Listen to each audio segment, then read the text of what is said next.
Okay, hey everybody. Can you guys hear us okay? And hey, Katelyn. Hey, Nereida. Thank you everyone for being with us today. It's good to see all of you jumping on and saying hi. And I hope you're having a good afternoon. All right. And I want to thank Missy for helping us out. She's going to link anything that may need to be linked. So thank you, Missy. And hey, Christy, Stephanie, Rachel. Okay, so we've got a lot to cover today. And it's all about back to school planning. So it's kind of fun. I kind of love this. So what about you, Katelyn? Yeah, this is so practical because all of us moms are in this season where we're trying to get everything organized and just as ready as possible so things go as smoothly as possible. But we know that things don't always go as planned. So with our best laid plans before us, we are going to do our best to enter into a new school year. So we'll go ahead and start with our question from the Moms of Master Books Facebook group from Rebecca. And it says, this year I would like to add a light morning time each day that includes prayer, time in the Word, and perhaps a read aloud. If you have a morning time routine, what does it look like? And what Master Books resources are you using or have you used? Bonus suggestions if they would work for kids between the ages of 5 and 11. So I gathered a few for you.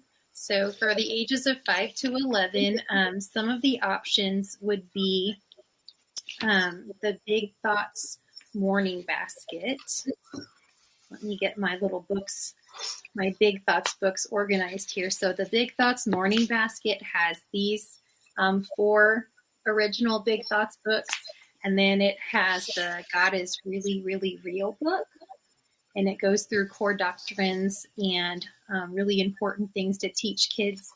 And even though it may seem a little young for some 11-year-olds, the concepts are just as true and no less meaningful for somebody that's up to age 10 or 11.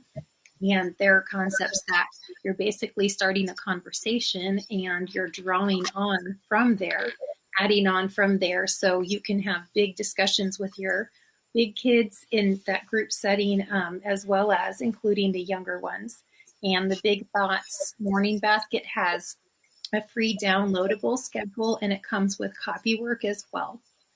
Another one I would say for morning time for this age group would be the Developing a Heart for God Morning Basket.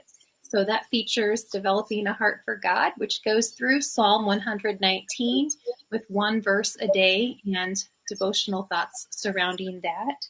It also includes the Wonders of Creation, my floating book here. This resource is really cool. It talks a lot about all things creation, animals, the weather, all kinds of really cool stuff. That's fascinating details for kids.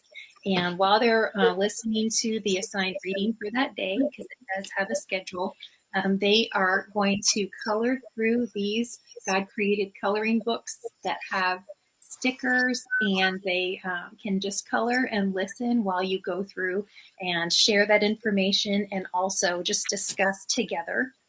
Another thing you can do is utilize this dinosaur activity book. So you might be reading some other thing, but kids just need something to do. So you can give them a plain notebook and they can just doodle as they go, or you can give them an activity book like this that's got like coloring in it and activities right inside of there. And as far as she mentioned in her question, some read alouds, this is a great one, The Work of Your Hand. And on the product page for this product, there's a free downloadable activity section, and you can print it off, and every child you have can get their own copy and do fingerprint art as they listen and take part in that. So the Work of Your Hand teaches all about your fingerprints are unique. You're unique.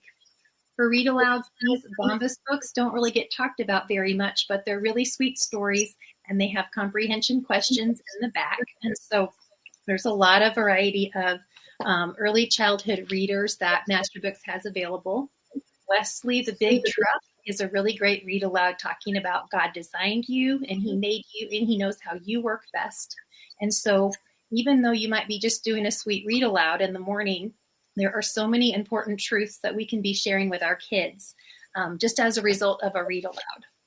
We also have the When Dragons Hearts Were Good, and there's a free downloadable song that you can get on the product page to go with this book.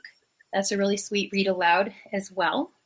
And then for those slightly older ages, this one will last you a little while. Life in the Great Ice Age. If you just do a little bit at a time each day, you can just go with this family in the Ice Age time period and see what they see and experience what they experience. And then if they're really into it, there's a follow-up book. This is kind of like part 2 to that story. And this is when the young boy grows up and has a family of his own. So these could last you a little while. So they have lots of text and cool pictures in them as well. I love resources. I'm almost done with this one. So Creation to Babel is a commentary for families. And so this one could last you a while as well. And it is part of a morning basket with a schedule, but this is just really great content that you could read to your family little by little throughout a long time in the morning or the evening. And then there's an elementary morning basket. It utilizes several resources on a schedule. It utilizes this devotional book, animals, and it also has The Case of the Missing Mountain, which is a workbook. It's consumable. You'd need one per student if they're of the age you could do it and get it. And there's the One Blood for Kids, which is also really fascinating. So it doesn't have to be overwhelming or big or crazy or anything. You could incorporate the other 3 little Big Thoughts for Little Thinkers resources. Just read a little bit each day. Just get those conversations going. Read through God's story together a little bit, and just have those big conversations with your kids and just open up their hearts and their minds to God's truth in Master Books resources and in God's Word, and just get those teachable moments going and those conversations going. And I don't know if your kids are anything like mine, but they just love to talk and talk. And so it doesn't have to be overwhelming or anything like that. It really can just be choose a resource or 2 and go through it in the morning together. And you've all joined together, had those conversations, you were unified, and then you move on to the next thing. So, Nereida, do you have a little bit to share about your guys' morning time? Yeah, so morning time is my favorite time of the day, and it is our anchor. And I call that our biggest discipleship time. And then in the evening when Dad's home, we do like what's called altar time. And so those are my favorite times because somebody, I think it was Queen Bee, asked, what is morning basket? Well, morning basket is the idea of really you have to define it for yourself and your family and how it would best amplify your family culture. So for us, we want to maximize, like we have a mission statement, and part of our mission statement is that we want our kids to develop a relationship with Jesus Christ, and that comes through intense discipleship. So we want to make sure that we're pouring in the word. It's something that has to do with apologetics on how to define the word. So this way they're getting God's word, storing up God's word, memorizing God's word. And then, because I love that saying, get your kids in the word and get the word in your kids. And so that's a big goal of ours in morning time. And then our morning time is to be able, apologetics, how to defend the faith. Why do we believe what we believe, and the facts of why we believe it, what we believe is true.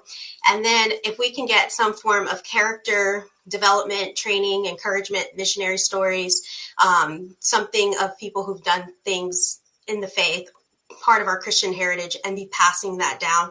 I also am a big fan of catechisms. And so catechism is not a Catholic thing solely. It just means to instruct, and usually to instruct in a systematic theological way.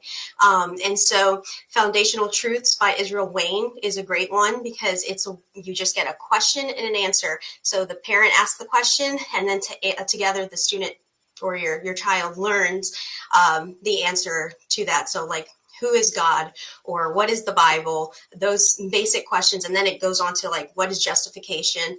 And those are really important to us. So we defined morning time and streamed it down to just that, because you can have people who want to have like your right brain flashcards in their morning time, or they want to have a little bit of grammar practice. Like you might take the upcoming practice makes polish and use that in your morning time after you've done Bible and stuff. But for us, we have slimmed that down to just, we would put that in group work later in the afternoon. And for us in the morning, it's after breakfast. We have Bible reading, and then some type of an apologetic resource, usually almost always from Master Books. And then we have something like a missionary biography. So when we did Foundations in Faith, that was really easy because it kind of encapsulated everything in one resource. But at the age of 5 to 11, one of my favorite resources are the Answers for Kids books. And I actually prefer those books without the teacher's guide. At that age. And then when they get older, I loved seeing my daughter be familiar with the content, but then have a personal relationship with it by doing it as her first elective in middle school. So I love those questions because everybody has those questions. Like, if God knew what Adam and Eve were going to do, then why did he put them in the garden in the first place? Or, questions about Satan. There's questions about dinosaurs and fossils. Everything is kind of covered in that 8 set of books. And I love those because they take like 3 minutes a day. And then whatever you're reading, you can decide. One year we were like, we really need to work on character. So we're going to memorize 1 Corinthians 13. And then one year it was, Ephesians 4 about walking worthy in the matter in which you were called. And then right now we're working on Psalm 1, and we've memorized all of Romans 8. So we just take it bit by bit, and, Romans 8 took us 18 months to memorize. So it can go into the new school year, but the goal is to what are the best resources to nurture our kids' hearts and train their minds.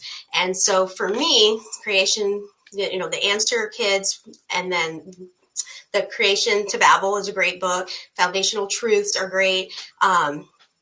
And God is really, really big. That's actually a really great book, and it's great in the back where you do have the questions, and we read those. And I think One Blood, One Race is also a great one. We took a couple of days, just read a page or two each day.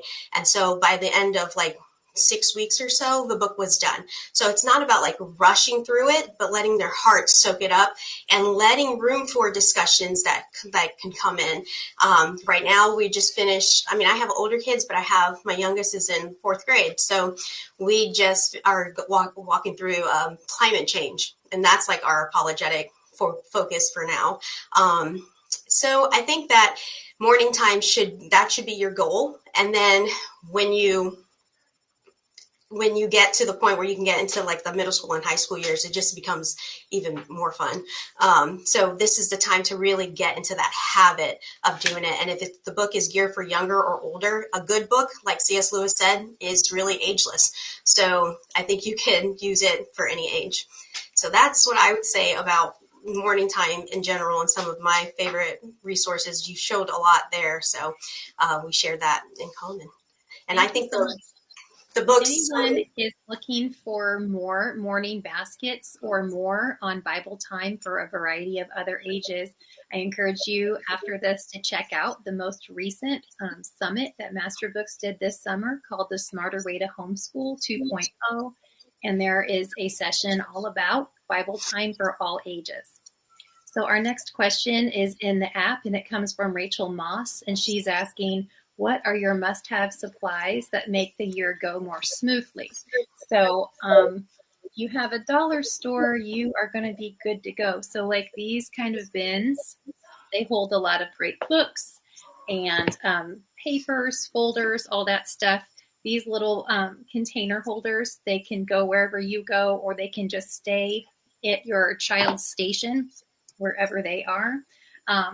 Bins like this that have a lid are super great because they are stackable. So if you have a little bin for every child, they can keep all their stuff inside of it and put their lid on it and stack it.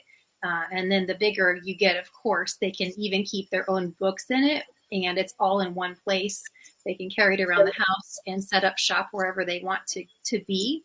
For me, I'm a huge fan of clickable pens. So I've got my Sharpie one and my dry erase one. I use dry erase a lot for copy work, for spelling, because you can erase a letter, do that for memory. I'm a big fan of like little labels with little colors or stickers. Post-its are super helpful for that. I'm a big sticky flag fan because I just get more irritated more quickly than I'd like to admit, where it's like, where are you in your book today? Just keep a bookmark, man, or a sticky flag. So I use these a lot, and I use these with not only where they are in their book each day and move it as they go, but keep one of these back in your answer key or back in your manipulative section, so you can go and find that multiplication chart or that resource you need in the back of the book. We use index cards a lot. Just they're so handy to have around. If you have anything in a binder, like your word shapes, create your own dictionary, create your own science notebook, anything in a binder. These little guys are super helpful because pages will rip, but don't worry about it. This can fix it. And then we also use these little, like, pencil pouches. Anything that you can do to just keep supplies in one spot, neat and tidy. Put it in there, carry it around, stack it. Those kind of things are helpful for us. So those are some of my must-have supplies that make my school year go more smoothly. And I'll tell you, it doesn't matter how many pencils I order. It's like they just vanish into thin air. I just ordered more the other day. I ordered the bigger round preschool rounder pencils as well as regular ones. And I'm hoping that if I order like 50, we'll be able to make it through our first couple weeks. But our house just loses pencils, hair ties, and just things like that. It's like I can't even get a ponytail going because where's all the hair ties? Well, it's the same with pencils. So do you have any supplies that you really love, Nereida? Okay, so that's hilarious because I totally understand where you're coming from with the pencil thing. So that same little zip baggie that you have, I keep my own backup pencils in there. And so every time they're like, I don't have a pencil. I'm like, now you do. And so that's what I love. I also love just these friction erasable pens. They're my favorite. And I usually use those. And my planner is my second brain. So I just dump everything on there. And because I have way too many things going on I have 6 kids. So lots of life. And so I need my planner to kind of just help me figure out, okay, what were the major things I needed to get done today? And then I have multiple teacher binders. So my first binder is just a basic one where I just rip out the test and the answer keys and put that aside. And that's just my basic Master Books Moms binder. But then I have a daily binder that I use where it has basically a syllabus of everything that we're doing for our homeschool and then for whatever is required of me or that I received from any co-op classes that my kids are in. And so for us, that might be like the hymns we're studying. Like we've already done Where Faith Grows and Foundations in Worship. So we're just picking hymns from there and other hymns that we've learned. And I just will list them and kind of put when we want to try to achieve those in the month. And I put anything that I need like immediate answers to. So like for right now, I think my kids just wrapped up forensics. So all of their answers keys, because we were doing that together, was in that binder. So I have like a binder of the stuff that we're actually using and doing daily. I have to keep attendance here in my state. So that attendance sheet is in that. And each kid has like a morning time folder, and that's where they keep their attendance sheet. And then I have like a master's one because sometimes some kid is sick while the other ones are still doing school. So I have like a master one, and then they have their own copies. So like I have to have those things every day. And then I'm not even going to lie, bottle of water, or I will forget to drink, or we're reading out loud so much, and then like my throat gets irritated, and then I get short-tempered. So I want to make sure I have water or tea. Absolutely. And I'm going to skip over one question to go to one that kind of has to do with this, and then we'll go back. Redeemed Mom asked, how do you organize, or wait, yeah, how do you organize books and supplies that you use dailies, and what are your favorite supplies for mom? So I'm going to just go in with my favorite supplies for mom. Just buy a mug that makes you really happy. I've needed this one. It says, today is a good day.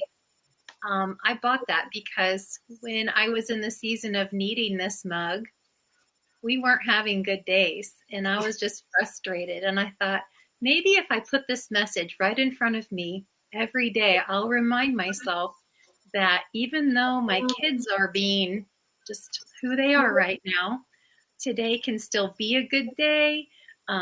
We can redeem the day. And then a sweet mom friend gave me my mom mug. And when she gave it to me, it was in the package upside down. Because did you know that mom upside down spells wow? So just remind yourselves, mom, that you are doing a wow job. You're doing an amazing thing. You're doing some very hard and challenging things. And it doesn't have to be pretty and it doesn't have to be perfect, but you can still do it and you'll do it well. And of course, my Master Books mug. I just alternate between my favorite mugs. And so as far as like supplies go, I just love having things that make me feel good. I like my snacks. I've got to fight. I have to like hide this one. It's a good Aldi one, my granola. And I love a Good Kind bar. This is not a commercial, but I love a Good Kind bar. Those little things, like, and I buy myself, sparkling water, things like that. Just having little things like that around that just make me feel like I have some say and I have some choice because I'm doing everything I'm doing for my kids' benefit. But at the same time, I'm here and I need to do my best to tell myself today's a good day and like enjoy the day and enjoy the time, even though it feels like a mountain of schoolwork ahead of us to just get through every day.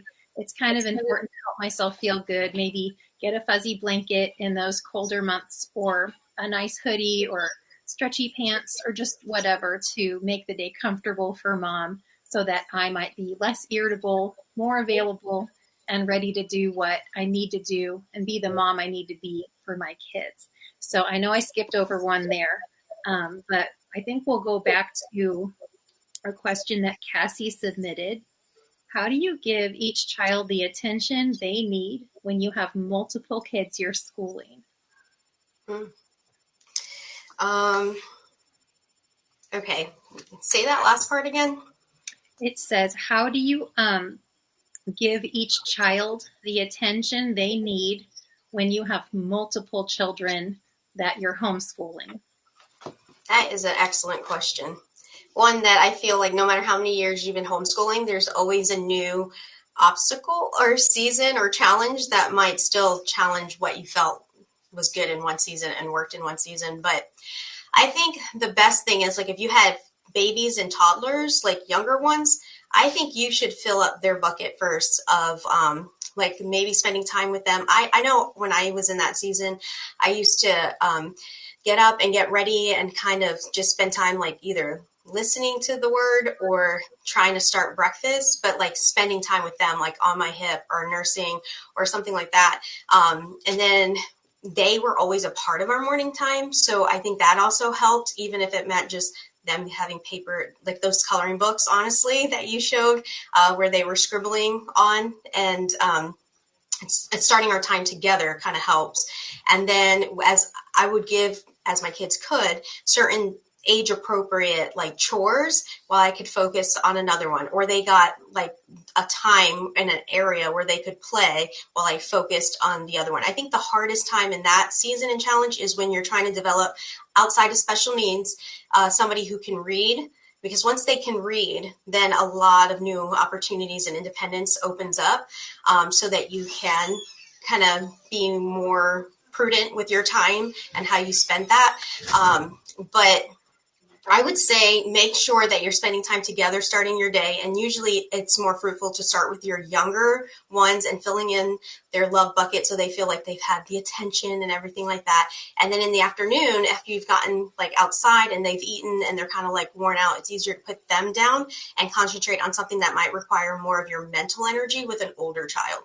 And like the academy, honestly, is really helpful. Like if you need the academy videos to just, like, I know Math with Matt helps with that, so I can help my struggling reader, because that to me, math is important for this particular child. But I know that if they're being guided by somebody with visual and audio sensories for them, then I can come over here with my child who's kind of struggling more and needs me more, he's actually older than my younger child, with the reading. And that's my main focus and priority. And I think making sure that you figure out what your priority is in that season and who might be your priority. Because like the reading and the struggling kid with reading might need you more than the kid who is honestly learning the ABCs, or, might be able to do a course independently because they have the academy help.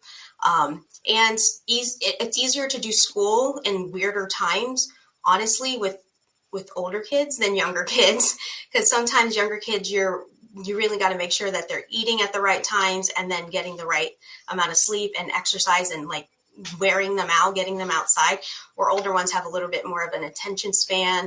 They can be a little bit more flexible by you just saying that, trying to reason with I think anybody under 10 is hard.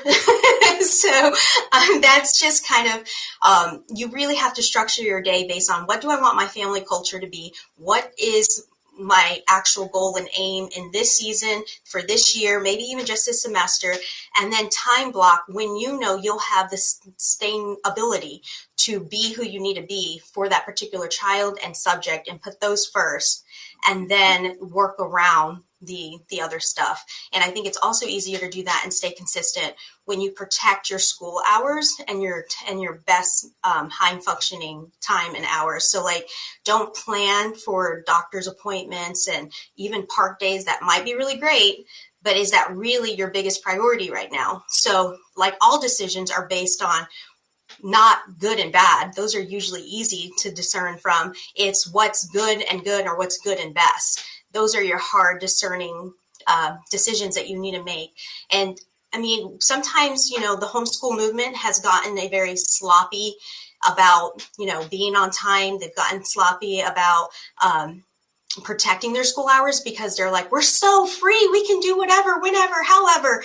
But there should still be a biblical standard of excellence, and not that we have to achieve like, hey, perfection, but like, watch that you're not over like reaching and trying to accomplish so much in an unrealistic season, but then also try to discern that you're not just being so fluffy with your days that you're actually not achieving what you desire in your heart, for your kids, for the family culture and the memories that they're going to remember as you forge their character and their childhood and their homeschool education experience.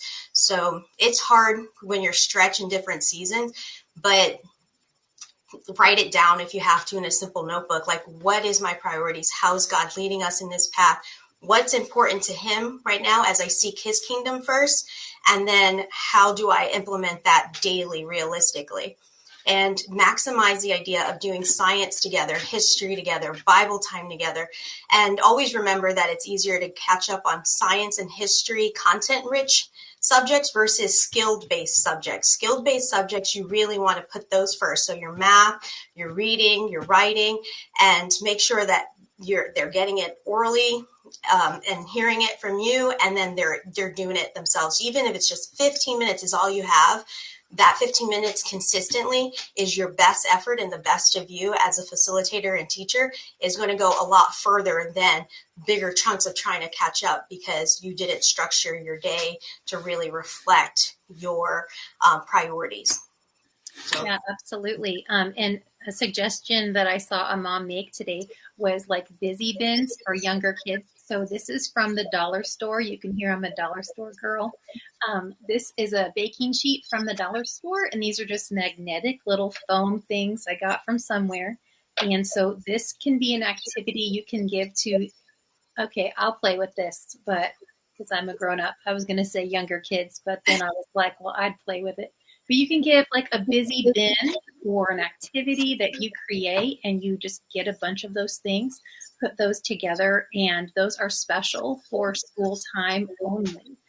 So you can cut out felt fabric and make it look like pizza, and kids can build their own pizza and compare, well, what are you putting on your pizza today? You can do a lot with pipe cleaners. You can do a lot with dry erase boards, tracing boards, dry erase markers. You could take your kids shopping to an inexpensive store and get a few supplies that they're going to be excited about. Play-Doh, slime, whatever your comfort level is with some of these things, because sometimes the mess that is made when a child is occupied isn't worth what you accomplished while you weren't looking. But at the same time, it's just we're kind of stuck there sometimes, moms, where sometimes we'll say, okay, I know I've got more to clean now, but I'm so glad I took the time to read with my child today because they really needed that. Or I'm really glad I sat down and worked on those multiplication problems with my son because he was near tears. And so he was more important today, and that Play-Doh mess or whatever the mess was, salt on a tray that you're tracing and whatever, those things really can be the thing to get you through a time. So it's almost like a little rotation. Let's set you up to do this. Okay, now mom's going to be over here, but I'm available. But I'm really trying to focus with brother right now. So you need to do this. That's your job. Okay, now you fold those washcloths. Come tell me when you're done. Give me a high five when you're done. Those kinds of things. And then we also in our home utilize like smart devices because we have a basement. And before we had those, I would like yell throughout the house people's names. Where are you? No one could hear. Now we just use those and we drop in or we do announcements back and forth to keep that communication going because mom can't be in all places at all times. But I need to kind of monitor. So if mom is central to the home, all the kids can kind of be around mom. Like mom's like the sun in the solar system, and they're all the little planets going around me. That really works the best for us if I just make myself available. And you guys, they learn what patience means. That mom is a person. I have my limitations. I can't be everything to everyone at the same time, but I will get to you. I will help you. And if something unexpected happened, I'm going to do my best to get with you tomorrow, or maybe when dad gets home, I'll text him now and let him know to expect to come in and help you right away. And we'll get to you. And just making sure that everyone is managed to the best of our ability, knowing we're not going to do it perfectly. So I think those are some of the thoughts that I would have to share on that. I love those thoughts. The sensory bends are such a great idea because they are helpful. And even the idea of like having a little one help the older ones do like a cleaning thing and just focusing on habit training and character, because then that'll pay you off later and cause much more smoother days. I had one mentor tell me one time that if your kids are 7 and under, then you're going to have help somewhere, whether it's grocery shopping or managing the home, just so you can focus on your full-time job of just getting school done and then teaching them how to live in a rhythm and structure, which we tend to overlook, but those really help us forge the habits that later, if you want a kid who can cook, clean, and do dishes and their own laundry, then the house is running smoother as the demands of academics grow and they grow, but then they get all these life skills. So, yeah, I love that. So Stacy says, I would love to hear, what is your top tip for organizing your course books and your basic supplies? Does this change from the elementary years to middle school or to high school? So, do you want to answer first? Yes. So when I started, I bought all of my kids a school desk that I got on a resale shop place. I made it very schooly, very station oriented with the posters, with the bins, and I operated like a classroom. And there's nothing wrong with that. And it worked in that season. But as we've gotten older and more comfortable and more relaxed, it's really just like the rest of the house. There's a pile of laundry over there, and that's okay. And there's a pile of school books over there, and that's okay. But everyone kind of knows where their things are, except the pencils. We don't know where they are, but that's okay. And so, my schoolroom has looked different over the years. I don't know if you can even see, probably not, but that's my hallway, and it's just a giant bookshelf. It's a disaster. It's not organized. It used to be beautifully organized, and it's just not. We've had a very large table with chairs all around it, and we've all worked around the table together. And I made everyone work at the same place. So mom was in mom's chair because I had a mom chair, and then they would have to come to me for help and then go sit back down. And then we've now not used that in the last few years, and it's time to get rid of it. So we got rid of it. And so now we just have a little corner desk and a little 9-cube shelf, which is also a disaster. But that's their responsibility. So anyway, just our spaces have shifted over time. We have a lot less primary colors than we used to. I've gone more to like simpler things. And I had to let go of what I thought it would look like. And so if one of my kids feels more comfortable in their hang pod or outside on the trampoline or on the couch, and they actually do their work there and do it well, I have to be okay, because it's not about how it looks. It's, are we accomplishing what we're here to accomplish? And because my expectations have flown out the window, as long as we're getting through it, then I'm okay. So I don't know if that answers the question, but yes, it does change as I change and I adapt and grow, and my kids adapt and grow. And they help each other as well. That's another part of the previous question. But because we're in all over the house, we're just all learning together, and it's kind of fun sometimes, but they do get in each other's areas, and we do have a wrestling problem. So anyway, that's just part of our family. But what about you? So I have tons and tons of bookshelves because I found that that's like the easiest. So we do have an 8-cube, the 8-cube, you can put a basket or you can put stuff in it, kind of like your 9-cube one, but ours is 8 and it stands upright. And that's where everybody has their own bin of all their schoolwork. And then the very bottom is like, last year it was like labeled forensic supplies. So all of our supplies for forensics are in there, or biology or whatever. And then another one is extra supplies that for school that I don't mind them getting into. But then I have a homeschool closet that has like our microscope and other stuff up there that I don't want them to get to, like the better arts and crafts stuff. And let me see what else is up there, actually. I'm like thinking, that's basically, extra supplies for paper, because we have so many people who do art in this house that like the paper, computer paper, any paper will just be gone. But I mean, wonderful creations come from them. But then when you want to print something, it's like, guys, so I have to hide that. And then, I at least put him up high, although now everybody except my daughter is taller than me in my house, so that's kind of funny. And then I have a cart where I keep all our morning basket resources, and then our sketchbooks for notebooking, for science or history. Right now we're only really doing it for history. And then the lower part of that cart, I don't even remember what I put in there.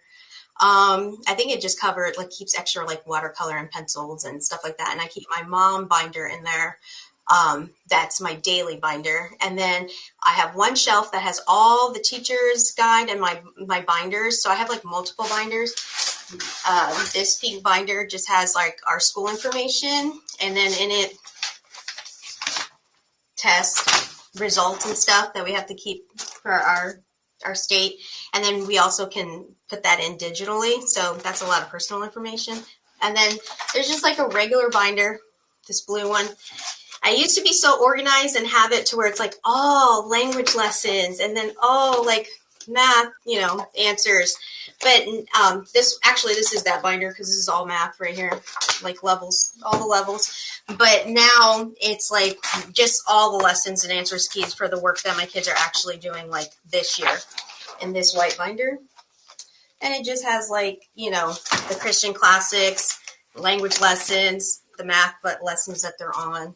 So I keep that all on one shelf. Then our other shelves has what we're doing with co-op and what curriculum is being currently used or about to be used, like next in the lineup. So whenever they're done, they know to like go grab that. So like if my daughter's doing language lesson 7, language lesson 8's right there for her to grab and take. Because I usually like to get my order when it's my master books box day and like rip out the answer keys and put those immediately in the binder. And then my other shelf, this is just a regular bookcase shelf, will have like all of our Bibles, and then I have an entire just morning time of books that are up there. So that's like my morning time shelf. And then the rest of our books that we have, I used to have an entire library, but we went through mold and lost everything. So what we do have is significantly less, but we're still grateful for what we do have, are all lined up between like living books that are, historical fiction and our science books, all of that kind of stuff. So yeah, I tend to be organized, but they're not always perfect in that organization. Like still there, everybody has a category. It's just not always perfect. So that's kind of how we do it. Our kids know that we have a bin like you pulled out at the beginning, that blue bin. That is where they put all of their work that I want to go into their portfolio. So throughout the year, yes. So throughout the year, we keep that in like on top of there's our bookcase, there's shelves, and then there's a cubby in there. And then we keep that in there, and they have to put all their work, at least samples of their work. And then we go through and figure out like what's the best to actually go in the portfolio. And then that's what our state recommends, is to have a portfolio on hand. I like to have it as like memories, and their artwork and stuff goes in that. And that's their portfolio is just a 3-ring binder that we use sheet protectors in to save some of their work, or because Masterbook stuff is 3-hole punch already. Once they file it in that blue one, and I either grade it or okay, because I have a grading one, and then I have that for just for them to put there, like, I want this to go in my portfolio. I'll look at it, and then we'll add it. Like one Saturday a month, we'll actually add stuff to our portfolio so that stays kept up with. And then I usually keep our transcripts done like online. Like first I keep it on like in my binder, and then I transfer all that information online. So yeah, you kind of have to have a systematic like system that works and is functional for you and your kids, and it does evolve based, we right now are doing the dining room table and our living room, and sometimes we go out to our porch and we're just reading, comparative religions. Forensics was done like everywhere, and then we had co-op. So, I mean, it just changes based on your space. We used to have a schoolroom. I kind of sometimes miss having a schoolroom because it was nice to have a space that the kids could like be in and then, when they had friends and stuff over. But now they either hang out in the garage or everybody's just here. But I love a good couch and just cuddling up and being able to like read out loud and just do our work. But most of our stuff is just done at the dining room table, which I love because I love the idea of our dining room table being life-giving. That's where we have food and we gather, and that's where we do our studies and our family altar time and our morning time. So I think our dining room table is like the heart of our home. Yeah, absolutely. And we do have quite a few questions to still get through today. We want to be sensitive to your time today. And if any of you need to hop off to go do something else, just be sure to catch the replay when we are done. But we do want to get to all of your questions. The next question comes from Jillian. What are your first day of school traditions? Do you ease into your school load and activities, or do you just jump right in? So for us, when my kids were littler, I would say I did a better job hyping up the first day. But as we've gotten more relaxed over time, we just kind of school year round. We school lightly in the summer and just pick it back up toward August, adding back in those other subjects. But I want to remember what it's like to be a kid, even a teenager. I still needed things to motivate me and be exciting. So when school is done, I will take them to go out and get a treat. I'll make sure to have a really good breakfast for them that mom takes care of. Just anything to get that first day going. So that's kind of how we do that now. But anything you can do to make them feel special is what you should do.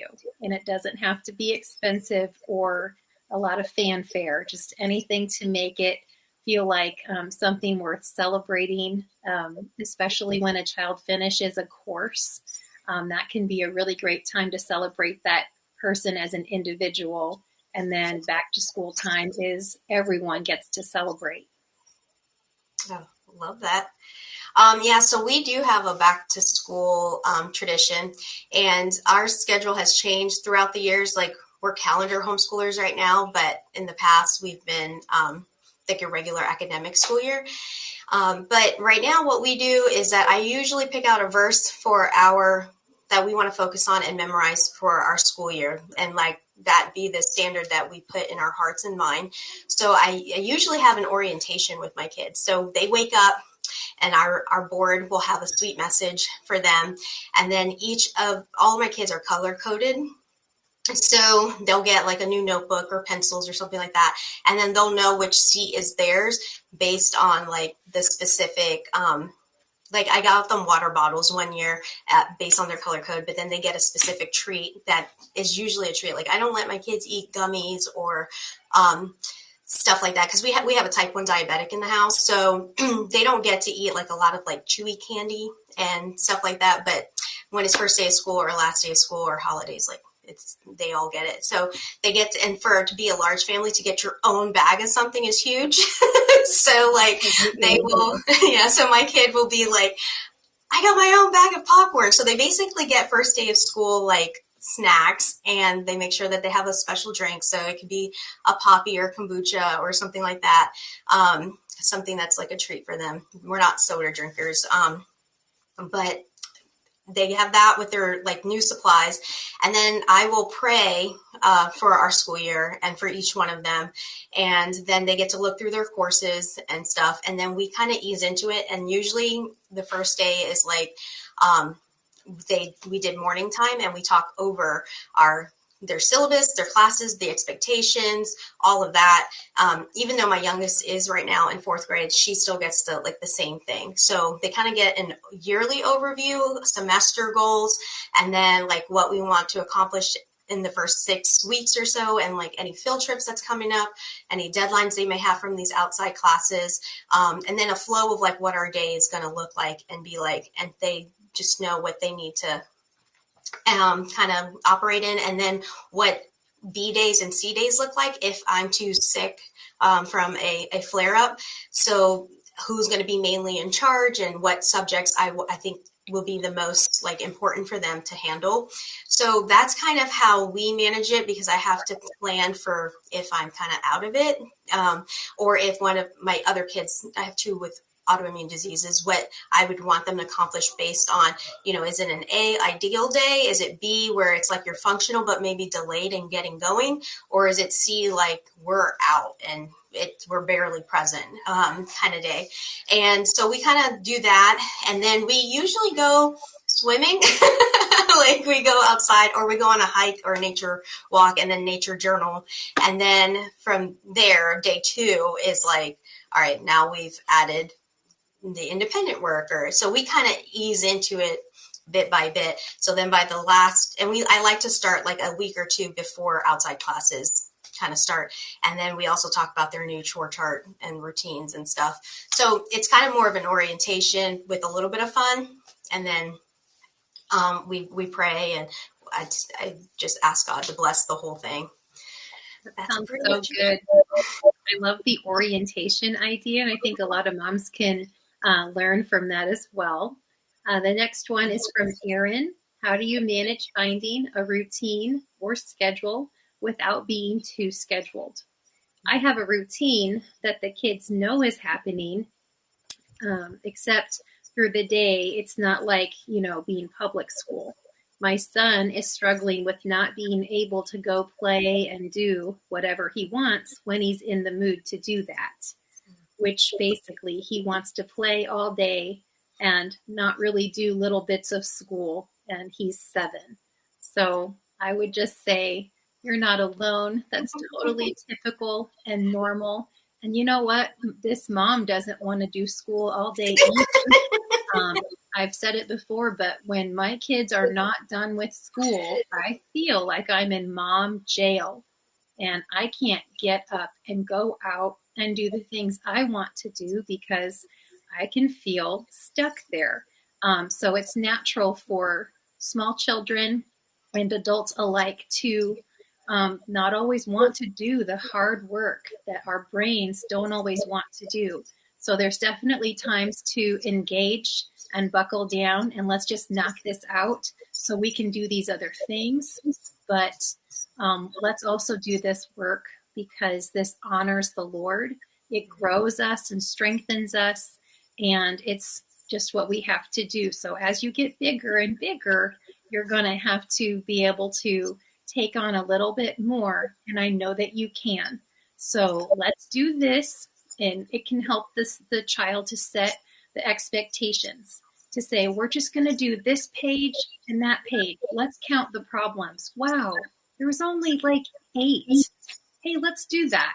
Or you can set a timer and you can get a funny timer. We have a timer that looks like a turkey. So it's our turkey timer. And we just set the turkey timer. And when it's done, they know that they've done enough work and now they can get a break. So things like that can be helpful, but I encourage you to stick to what would be called like a rhythm, which is like a flowing schedule where you try to keep the order the same, but you don't feel like you have to stay stuck to a time schedule. We have 1, 2, 3, 4, 5 more questions. Is it okay if we go on to the next one? Yep. Okay. The next one says, I am new to homeschooling. This is from 17 ERAI, or it could be an L. Not sure. New to homeschooling and master books. My oldest is 5.5. Just looking for pointers on how to get into a good rhythm using the phonics and adventures in science. So with those younger ages, adventures in creation level 1 is going to be 3 days a week.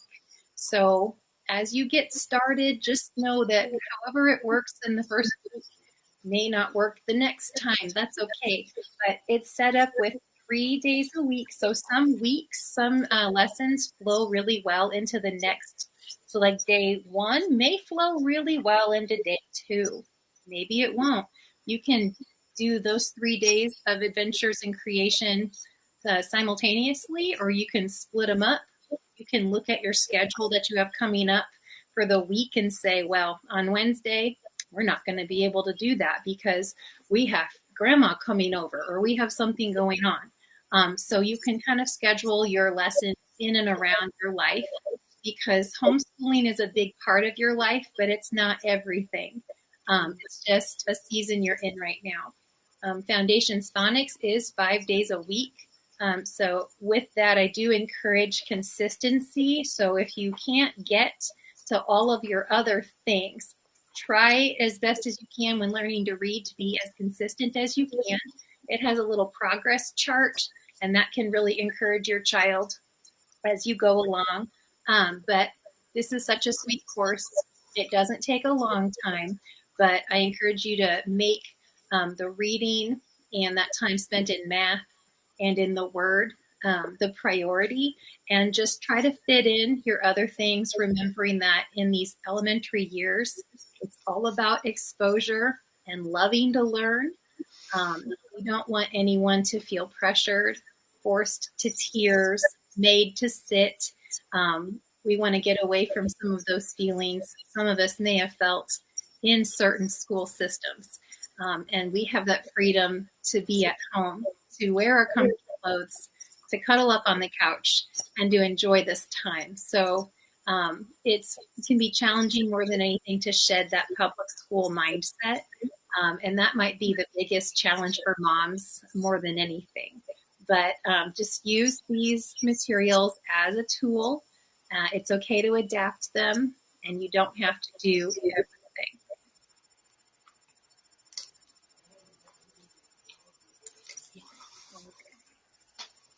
I'm going to give you this one, Nereida, from Michelle. She says, I'm working on cleaning and decluttering our school space to get ready for a new year. I'm overwhelmed by all of the books and resources that I have collected. How do you simplify what you use and what the important things are to focus on? So that's the one question. And then the other is how to schedule your days when there's 180 days, but you may not want to do, you may not be able to get to all of them. There are other days where we don't get through the books. How do we balance, tips and advice to simplify when there's just too many things to do? So one is a matter of cleaning, decluttering, keeping the main thing. And then how do we make sure we get our school book time in while also living life and feeling like we're getting enough done? Okay, so those are good questions. And I would say first that those questions are going to be almost needed in every season, like even the more you go, because as you get new responsibilities, demands, or dynamic changes in your family, the more you're going to ask those questions. So great question. I would say the 180 days and getting your school done. There's a couple of ways you can approach that. Number one, when using master books, it's really easy to combine a couple of days. So maybe you could do, like if you're doing language lessons, if you were going to do, I think probably in like language lesson 5 or 6, because I think her oldest is like about my youngest's age. So I would say combine the days, like the grammar day, or don't do the 5th day. Well, the 5th day and the younger ones are spelling, but I would just combine day 1 and 2 and language lessons level 6 and under, and then 7 and up. I would combine day 2 and 1, or leave off day 5. And you could always use day 5, which they're meant to use as review or quizzes, sprinkled throughout, and that would work that way. So that's just like an example. So usually it's combine or let go of something. And sometimes letting go is hard, but we want to make sure that we're not doing that from a state of fear that they're going to miss something, or that we're trying to stand up to our public school education. I was publicly educated, but that's a system that fails and continues to fail, and it's humanistic at its roots. So it's not our standard whatsoever. God's word is our standard. And look at how Jesus was with children, right? Very loving, very affirming, he used them as models. And so we want to treat our children as whole people and think about them and their needs and their goals, and what your goals is for them, and then what your goal is that year and that semester. It could be academic, it could be spiritually, it could be how you want them to kind of handle stuff emotionally, and you want to then prioritize those goals, and then maybe set certain markers. By December, I'd like to see this in this particular child, and set goals for each child. And then think of the end inside, and at the end in mind, so that you could work backwards. And then let those be the immovable pillars for your family culture, for your life, for homeschooling and planning. And that'll also help you with the streamlining of what actually needs to get accomplished. And then don't be afraid of loop scheduling, block scheduling. So what do I mean by that? So you could loop a book weekly. You could loop a book Mondays and Wednesdays. You could do it where it's just this semester we're concentrating just on history, and then we'll go deeper in the second semester in science. Or you would go, there's so many ways you could do it, to loop it. It could be just this quarter, these 3 months, we're just going to focus on this book. And then the next 3 months, we'll really hone in on this book, or this particular course. But I think, and those are definitely easier to do with content rich subjects rather than skills you want to do daily. And at that point, you could also decide, am I a year-round homeschooler? It's a lot easier to accomplish 180 days in 4 days a week with being a year-round homeschooler, whether that's, calendar year, academic year, 3 months on, 1 month off, but you go year-round kind of idea. There's different ways you could do that. You could do it through Sabbath schooling year-round, 6 weeks on, 1 week off, and then take a couple of more extra weeks here and there. So you can elongate your school year, or you could combine, or you can just say, let something go. You go to HSLDA, they're going to tell you 75% of a textbook completed is completed work.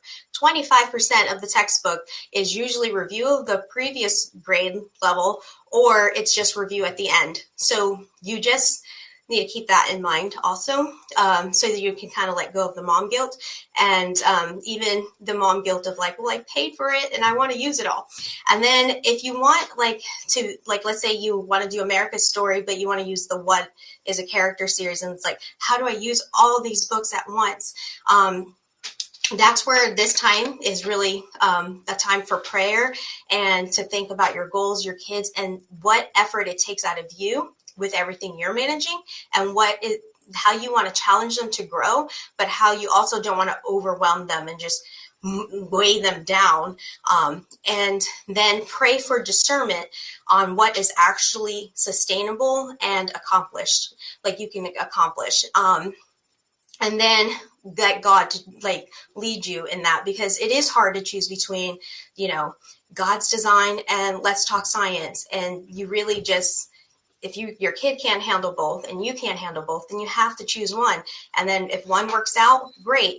And then maybe next year you can use the other one. Or if it doesn't work out, then you can turn around and use that one, and that's your second choice. And now you don't have decision fatigue, because decision fatigue is a real thing for mom. But then you add on homeschooling, and then the different amount of students you're homeschooling, you'll be like decision fatigued out.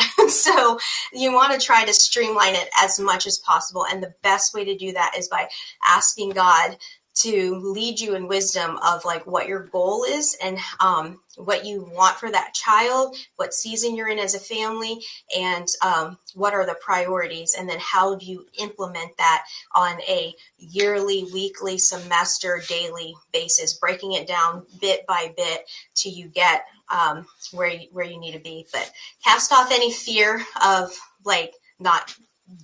If you're asking if you're doing too much or you're not doing enough, you got to ask, are you doing it from a place of fear? Or if you're not consistent enough, so you're not seeing the results you want to see.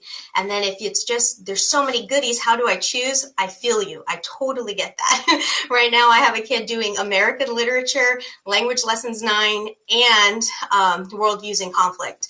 And it's a lot easier to do that when they're older, because it's like, worldviews in conflict will count as an elective, and the other two actually pair really nice together if you don't do the extra reading on the American literature. But if you want to get a piece of paper out and say, okay, we're doing America's Story, and then these are what are character books that are going to be best paired with it. Just say the month of October, I want to be able to be at this point in World Story, and then we do what a character series. Or maybe because December is like Christmas schooling and it's like more free, maybe just use the month of December to be like, we're just going to read and maybe even notebook through what a character, and you don't even have to you can just write that down in your planner, and that's your December plan.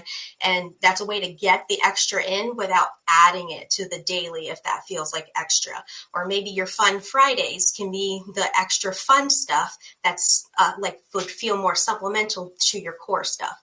So I don't know, that's a lot I'm throwing at you, but I hope that helps some.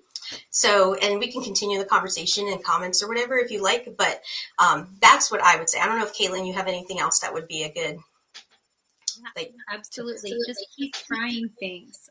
Try something, and if it doesn't work, that doesn't mean that you failed or that the course isn't working. Maybe it was the time of day, or maybe there was another set of circumstances. But just keep trying things, keep seeing what works, and just keep homeschooling. So we have two resources that I think would really help moms to stay organized.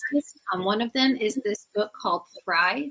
And while it does say special needs strategies that work, it has a variety of strategies that are for moms of any child of any age. So there's beautiful, colorful little images down to like activities, food choices, all kinds of cool things for scheduling, for visual scheduling, for to-do and done charts.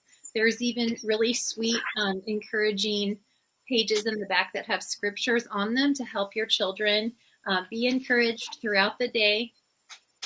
And then there's on the inside a little voice scale so you can teach your children, oh, it's getting too loud, or we need to make it quieter. This can just help organize your day to day, to take some of the work off of you as mom to say, did you do this? Did you do that? You can tell I'm living there right now. And so we want to transfer the responsibility that it's all on mom. We want to transfer some of that responsibility onto the kids, giving them what they can handle at their developmental stage, and also to give them a slight push to say, I know that you have been unloading the dishwasher for all this time, and mommy's going to add a little more because you're so big now, and I'm going to add this to your responsibilities because I know that you can do it. And remember, come back and tell me when you did it, and I'm going to send big sister to check on your work, or when I'm done with brother here, I'll come check on it and really praise them for a job well done, whether that's a chore, whether they made a sandwich, or they cleaned up all their blocks, or they did their handwriting. They need that praise. And so we can get lost in all the things that need to be done, but they need to hear that they have done well. They've worked hard on whatever they've done, and they want to show it off. So when dad gets home, grandma's coming over, somebody from church is visiting, or whatever, people in your life, might embarrass the child, it might not, but say, go get your science notebook and let's show that beautiful picture you made to this person. And like it's built-in review when you do that with dad or whoever. And so learning is not limited to the school times. The school part of your day isn't the only place where children learn. So you don't have to fit it all in your 8 to 4 or whatever your time frame is. You can take some of these resources. You can listen to the audios right before bed. You can read some of these things before bed. Put the audios on in the car as you're going places. Live your life and let your homeschooling stuff just become part of your teachable moments, and just take that pressure off of yourself, because moms, you are doing an awesome job. And not for me, one day doesn't look the same as the next day, much less week to week and year to year. The other resource that we want to share today is the cumulative record. I recommend that you get the cumulative record in the PDF format. I also recommend Thrive in the PDF because you can print it again and again and reuse it again and again. So the cumulative record, we have tons of awesome videos that explain everything that it has in it. So I don't need to get into all of that today, but this will help you plan your year. It will help you plan a transcript. It will help you celebrate spiritual goals, personal growth. It'll help you with templates. It has a certificate of completion. It has a transcript sample, math and language objectives checklist to help you know where your child is and how they're doing, a reading list place for you to keep a log of what you're reading, field trip records, scriptures for guidance. And this resource is based off of Luke 2:52, which says Jesus grew in wisdom, in stature, and in favor with God and man. And to follow in his footsteps, we would want our children to grow in those areas. And so this is outlined to help you make plans to help your child grow in those parameters. It's very affordable, and I highly recommend you get this in the PDF. So those are two resources that can just help you get planned. But also, moms, if you can, just go out to coffee with another mom.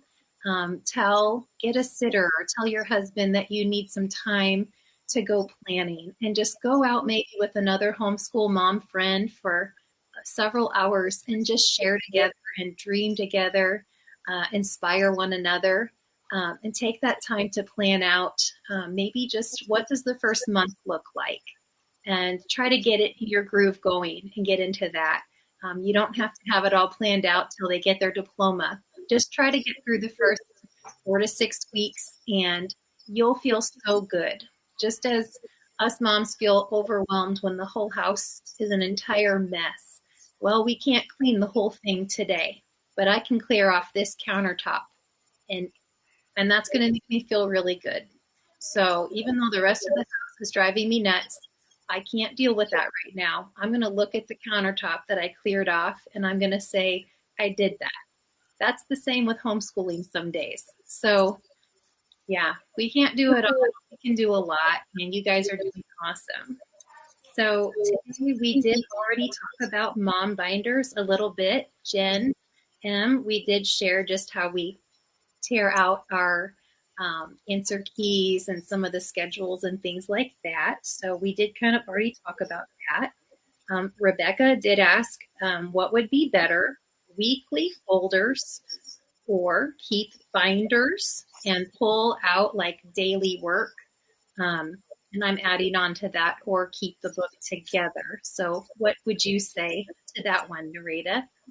I like keeping my books together. I just take out the teacher part and get a 3-ring binder and put that in there for me, and then hand the book to the kids.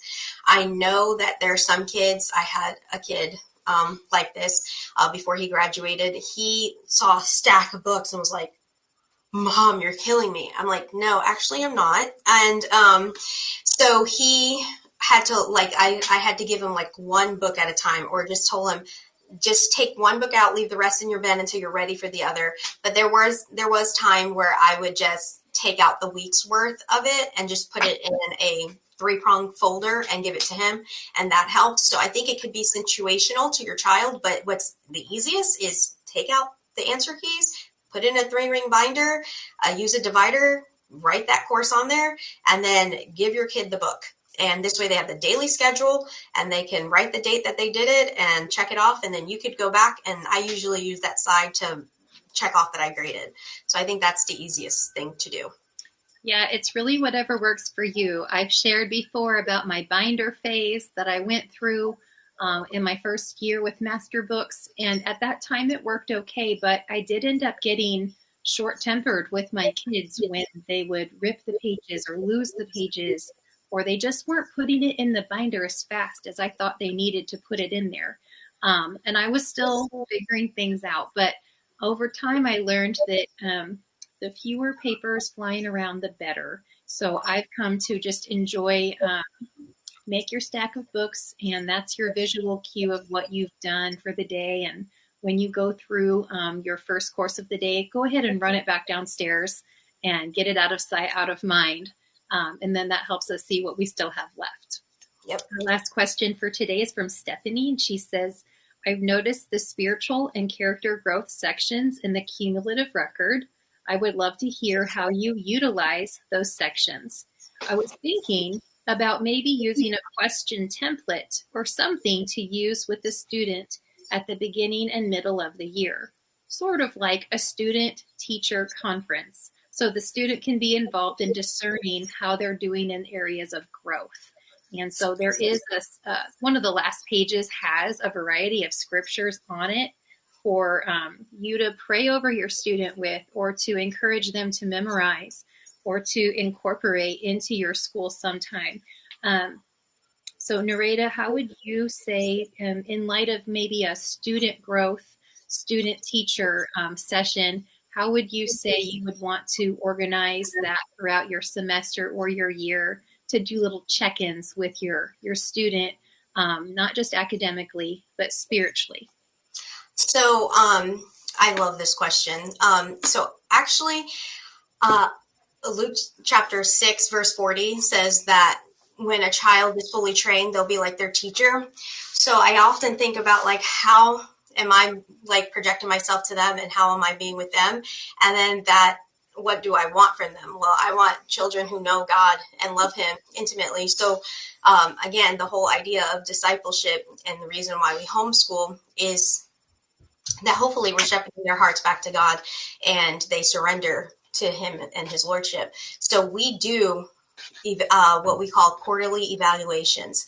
And this might be a little controversial, but I check in with them at like weekly for sure, of like what's going on, how things going. And then on a personal note, I use Sundays after church. We do like a summit, a sermon review over lunch or dinner. And then we usually catechize our kids. And then we kind of just do like a heart check, is like what my husband and I like to call it. And sometimes the attitude is like, you don't need to know where their heart's at. They're just vomiting it on you. So sometimes, you pause and I think Christy and I talked a little bit about it in the summit. So if you guys want to look at that summit video, and I think Katelyn and Rachel also talked a bit about it when they did the middle school session. But, hormones and everything going, sometimes they just wearing their heart on their sleeves. But I like to at least check in. Suzanne Wesley was very famous for knowing she would pour a cup of tea and go check in on all of her children and pull some aside just to see how they were doing, like in their heart. And I like that idea, and I like doing that with my kids. I like to pray a lot in the mornings when it's still like quiet, and pray specifically for my kids. And then what I do is try to check in with them on Sundays. My husband and I will check in. Once the boys being older, I'd like my husband to kind of check in a little bit more with them, because they are like over me after a while. And then my daughter, though, we're like BFFs, so it's totally different. But I still want her to have that connection with her dad too. So we kind of tag team, like, hey, like we should know the state of our flock, like what's going on with our kids. And then these quarterly evaluations, we like to look at it as academic. How are they doing? And then talking about, the way you said about their books and their materials. Well, how are they being a good steward of those things? And we kind of just rate them on a scale like 1 to 5, and then they see it. It's all like out in front of them. And one of them is, how are they doing spiritually? Do you have spiritual disciplines? If you're not familiar with some of the spiritual disciplines, Foundations in Faith goes through all of the spiritual disciplines in there. So worship, reading your Bible, journaling, prayer, fasting, all of those things are in there. But, we don't require fasting from our kids, but we basically are like, just how are they doing? Like, do they have a generous heart, a generous spirit? Do they have a good attitude towards school, towards their work? Are they working heartedly unto the Lord? They may not be good at math, let's just say, but do they have the right attitude of perseverance, or that are they being encouraged to pray to get through this hard time? And so that evaluation and check-in time quarterly is good because it prepares them when they have to do that with an employer, but it also is good for us, so that if too much time has gone by, like as parents, we are connecting and getting a pulse on something and trying to figure out any gaps, whether it's character or academically or just friendships, relationships, and then they get a reflection of that. And then the controversial part might be that if our kids do really well, we do like to reward them financially. And it's not huge, right? It could be, an extra $10, an extra $25, or they finally get to pick the family movie. Or like years ago, we used to have like a jar. Right now they're in a like Barnes and Noble phase. So they want to go to Barnes and Nobles and drink I don't drink coffee, but they do. And so they'll go and do that. So it could be something just fun like that. And then that just kind of incentivize them. Like we are, that's how it works at work, right? Like if you do really well, you get rewarded, and we want them to have that. Like, I don't want to give them money for brushing their teeth and making their bed. Like, they give back because they live here, and that's like a basic thing.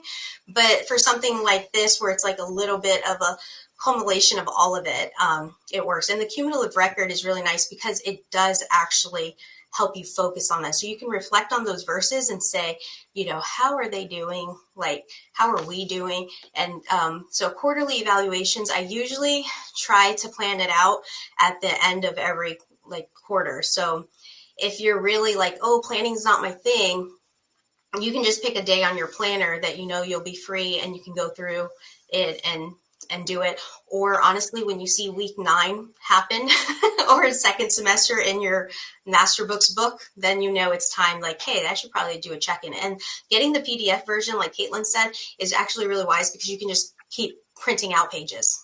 And then I do put those evaluations in, and then sometimes you can have teacher comments on there. And so I'll write exactly like how I'm feeling or how I feel like they did.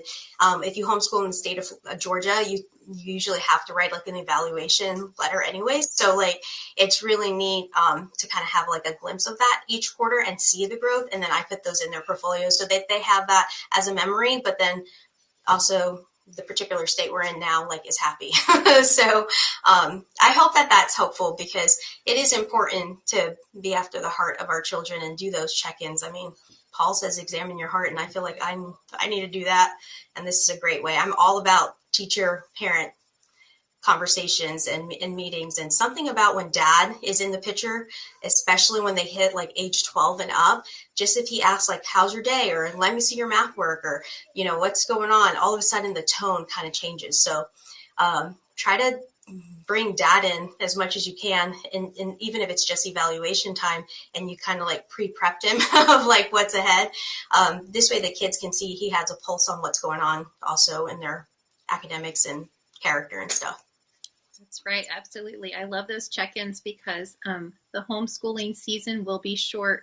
Each child only has the amount of time that they have while they're in school, but then that time will come to an end and they'll be on to their next things. And so if check-ins and a good relationship with mom and dad care.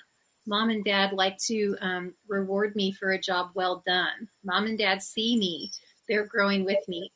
If you continue to do those things, when they are moving on to their first job or maybe attending a few classes or going to college or starting their adult life, they know mom's got my back, dad cares about me, and it doesn't have to be always centered on school. School is their job right now in these school years, but this parent-child relationship goes far beyond just what homeschooling has. So I do love that that idea of just checking in with our kids because I do care that they do well in school, but I care more for their heart, that they know the Lord and that they know that their mom loves them. And I think sometimes I know I am guilty of getting too distracted by all the tasks, all of the things to do and places to be, and I can easily lose sight of what's important. So I think those check-ins are a really practical and wonderful idea. So thank you so much for sharing about that. And as we close out today's live, I know we went a little long today, but we're just so thankful that you submitted so many wonderful questions and we didn't want to leave any of them off. It's been such a wonderful and special time to share with you. And so actually the very last scripture from the cumulative record says from Colossians 3:23, whatever you do, work heartily as for the Lord and not for men, knowing that from the Lord you will receive the inheritance as your reward. You are serving the Lord Christ. So let's remind ourselves, moms, you are doing what you're doing for the glory of God, and you are bringing him glory every day at the sink, doing the dishes, doing the work no one sees, doing the things in the quiet places. Your dedication and your hard work, your sacrifice, it is seen by God, and you're doing it for his glory, and it's not in vain. And take that and encourage your kids that whatever they are doing, they can do it to a high standard, to a high level, because they're doing it for the Lord, and it matters. And they can learn these lessons now and carry that into adulthood. They can make a difference in the kingdom now and in their future as well. Amen. All right. Thank you so much, ladies. Thank you, Katelyn. there's great things in the comment section. So I hope you guys were encouraged. It's not just us. We've been encouraged too, been able to like kind of read here, but what a beautiful way to end. So I appreciate it. Thank you, everyone. May the Lord bless you and you have a great week. See you later.